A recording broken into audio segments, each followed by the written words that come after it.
Included in the basket of goods used to measure CPI inflation is a daily cup of frothy coffee. Even though the cost of our skinny mugacchino has gone up, we're trying to keep calm and hang on to our little treats. But coffee is not the only thing going up. Energy prices have risen by 18.3% after the Big Six raised gas and electricity prices twice this year. Anyone commuting to work on anything other than two legs will have also noticed the rising cost of doing so. Transport is up nearly 13%. And supermarket shoppers will tell you that the bill at the till is up 6%, according to the ONS. While all these things have been going up, average earnings haven't kept pace. They're up by only 1.8% over the past year. I think there's a real issue about the fact that real disposable incomes are being reduced. A, because of the tax increases, and B, because of the price increases that we're seeing right now, which means that take-home pay is considerably reduced. What can people do about this? And first of all, they're not going to spend as much. They could perhaps dip into their savings and carry on spending. But then, of course, they're all worried about the debt, and they've been trying to repay debt, as we know, over the last couple of years.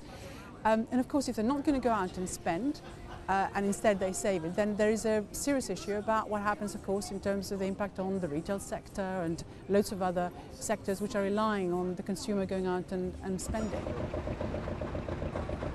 There is a school of thought that high inflation is tolerated by policymakers like central banks and governments because it's the only way of distributing debt reduction evenly throughout the economy without the political pain of raising taxes or cutting spending.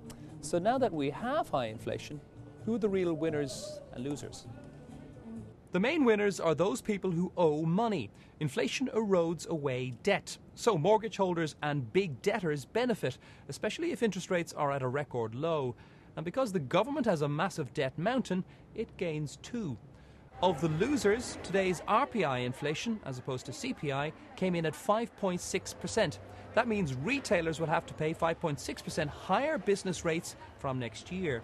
But the biggest losers from high inflation will doubtless be savers and pensioners. Although the state pension will rise a bit faster next year, their savings, usually a bigger sum, will be eroded away by the same amount. Ironically, as well as being a winner, the government is also a loser, as it has to pay the higher benefits.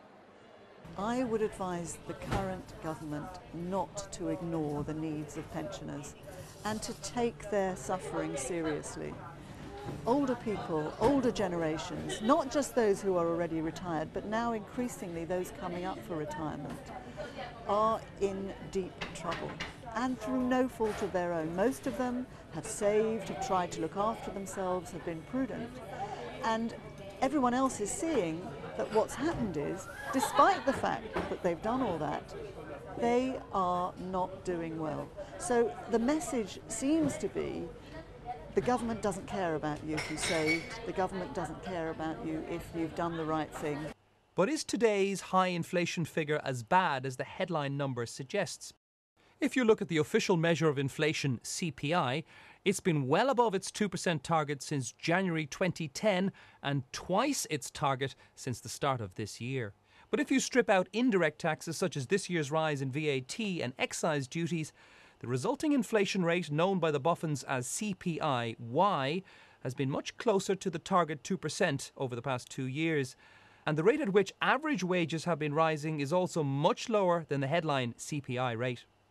When inflation is largely imported, it's much more volatile and much less easy to predict than when it's dependent on domestic factors. When it's domestic wages, you can make a pretty good guess at what's going to drive inflation and how high it's going to be. But with commodity prices, they go all over the place. And in these circumstances, anyone who thinks they're certain about what's going to happen is probably telling you a lie. There is a not-so-cheery economic barometer called the Misery Index, which links inflation with unemployment. It says that for every 1% rise in unemployment, it equals a 1.7% rise in inflation. And that basically says that people tolerate inflation an awful lot better than unemployment. The problem is they're both going up.